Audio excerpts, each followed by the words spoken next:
Assalamualaikum warahmatullahi wabarakatuh. Salam sejahtera untuk kita semua. Salam sejahtera untuk seluruh saudaraku sebangsa dan setanah air dimanapun Anda berada. Kembali lagi bersama dengan saya, Abdul Aziz Jazuli, di channel ini.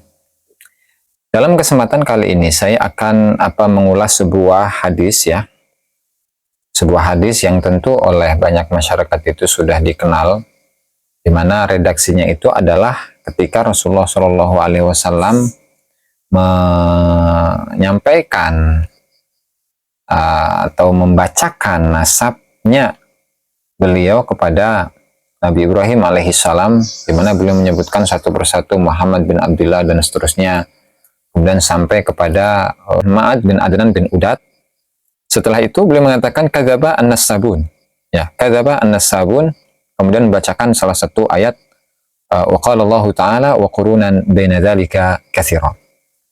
Dan tentu barangkali hal ini menjadi sebuah pertanyaan bagi kita, apakah yang disebutkan oleh Rasulullah Shallallahu Alaihi Wasallam itu dengan redaksi kadzaba an-nassabun, kadzaba itu kan salah satu artinya adalah bohong ya. Apakah demikian adanya? Apakah demikian adanya? Dan apakah benar bahwasanya Rasulullah Shallallahu Alaihi Wasallam itu menafikan posisi dari orang-orang yang ahli nasab pada zaman Rasulullah Shallallahu Alaihi Wasallam? Maka dalam kesempatan kali ini saya akan mengulas hadis tersebut ya, mengulas hadis tersebut, di mana hadis kadzaba an-nassabuna wa qala Allah Ta'ala wa qurunan baina dzalika katsira. Kadzaba an-nassabun itu sebuah hadis yang diriwayatkan oleh Imam Ibnu Sa'ad ya di dalam tabaqatnya, kemudian Imam Ibnu Asakir ya, kemudian Imam Ibnu Syabah di dalam kitab Tarikh Al-Madinah. Ya, meskipun oleh Imam Ibnu Mulakin di dalam kitabnya At-Tawdih li Syarah Al-Jami' As-Sahih itu mengatakan bahwa hadis tersebut adalah hadis yang dhaif, hadis yang lemah, yang tidak bisa dijadikan sebagai sebuah dalil. Kemudian juga hadis tersebut adalah wal asahu annahu mauquf ala Ibnu Mas'ud, dan yang pendapat yang paling sahih, pendapat yang ashah, bahwasanya hadis tersebut adalah hadis yang mauquf, artinya itu bukanlah kalam dari Rasulullah Shallallahu Alaihi Wasallam, tetapi itu adalah kalam dari sahabat Nabi, yaitu Abdullah bin Mas'ud. Nah, kemudian ketika kita menelaah tentang beberapa kamus ya, diantaranya adalah kitab Tajul Arus min Jawahirul Kamus, yang merupakan salah satu karya dari Imam Muhammad Murtadha Az-Zabidi, salah seorang ulama, pakar hadis, pakar bahasa, dan pakar tasawuf. Dalam kitab tersebut ya, beliau mengulas cukup panjang lebar mengenai makna dari kadzaba an-nassabuna dalam kamus tersebut, dalam kitab tersebut, di mana beliau mengutip dari perkataan dari Imam Ibnul Ambari ya, Imam Ibnul Ambari, bahwa kadzaba itu memiliki beberapa makna, memiliki 5 makna ya.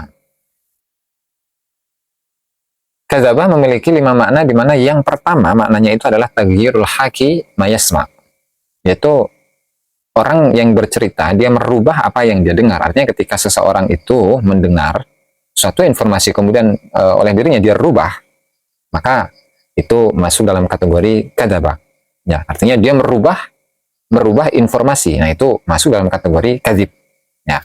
Kemudian yang kedua, arti yang kedua dari kadziba itu atau kadzaba itu adalah yaqulu qaulan yushbihul kadziba wa la yaksidu bihi ilal haq, di mana dia mengatakan satu perkataan yang menyerupai kebohongan dan dia tidak memiliki tujuan dalam hal itu kecuali kebenaran. Itu makna yang kedua.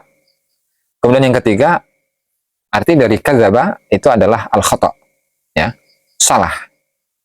Dan ini, penggunaan seperti ini itu banyak digunakan oleh para penduduk Hijaz, yaitu di masa Hujjiyah, yaitu sebelum abad kedua Hijriah.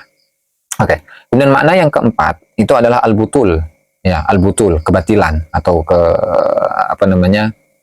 patah ya, bisa berarti patah, seperti kadzabar rajulu bimakna batala alaihi amaluhu wa marujah, batal keinginannya atau cita-citanya itu menjadi batal atau patah ya, dan apa yang menjadi harapannya itu pun juga patah. Kemudian makna yang kelima itu adalah al-ighra, yang artinya adalah membujuk atau merayu. Nah, itu adalah arti kata dari kadzaba menurut Imam Ibnul Ambari yang dikutip oleh Muhammad Murtadha Az-Zabidi di dalam kitab Tajul Arus min Jawahir Al-Qamus. Nah, lalu kemudian sebenarnya bagaimana makna dari hadis tersebut ya? kadzaban nasabun, yang seolah-olah ketika kita mengambil makna kadzaba artinya adalah berbohong, maka para ahli nasab itu semuanya adalah berbohong gitu. Sehingga sebagian ulama itu memberikan kesimpulan bahwa ilmu nasab itu ilmu yang jahluhu la yadur, ya, yang ketika seorang itu tidak mengetahui ilmu mengenai ilmu nasab, maka hal itu tidak memberikan madarat kepada dirinya. Apakah seperti itu? Ya tentu tidak ya, lantaran memang yang dimaksudkan oleh Rasulullah Shallallahu Alaihi Wasallam dalam hadis ini itu bukanlah seperti itu.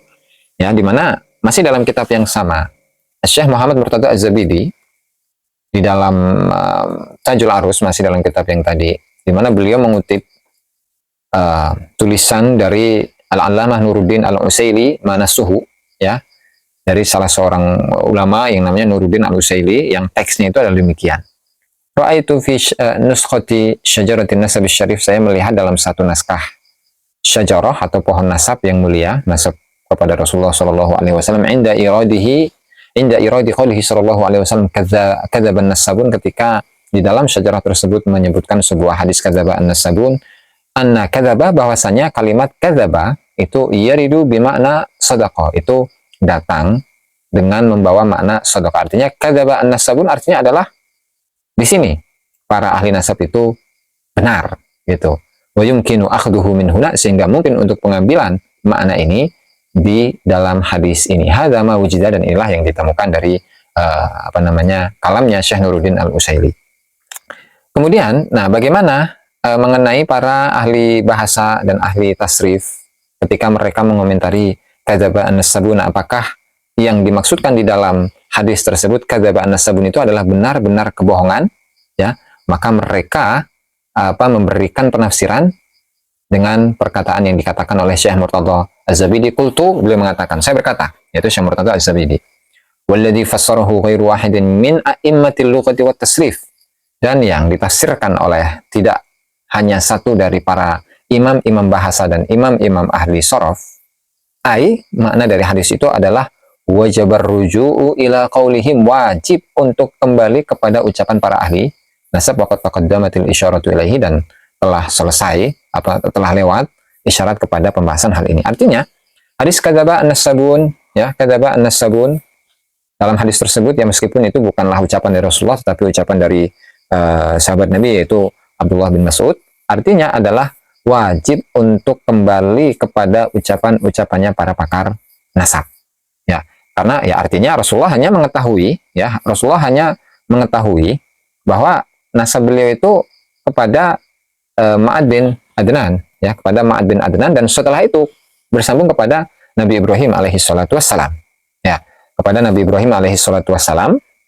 Sehingga apa? Sehingga untuk lebih jelasnya beliau mengarahkan itu semua kepada para ahli nasab untuk bahwa antara atau nama antara Adnan sampai kepada Nabi Ibrahim, ya, sampai kepada Nabi Ismail dan Ibrahim, Qaidar bin Ismail bin Ibrahim, nah itu berapa, siapa saja namanya, kemudian berapa jumlahnya, nah itu dikembalikan kepada ahli nasabnya. Inilah yang dimaksud oleh Rasulullah Shallallahu Alaihi Wasallam sesuai dengan apa yang disampaikan oleh para ahli hadis yang berasal dari para imam-imam bahasa dan juga imam-imam ahli sorof.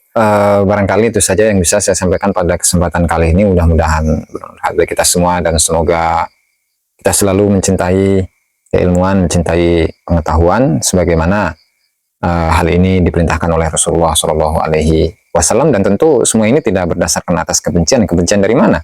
Karena yang kita cintai, kita sukai itu adalah keilmuan, adalah pengetahuan. Sehingga jangan kemudian di framing bahwa ini semua kita membicarakan pengetahuan, sementara di framing bahwa kita seolah-olah adalah orang-orang yang membenci.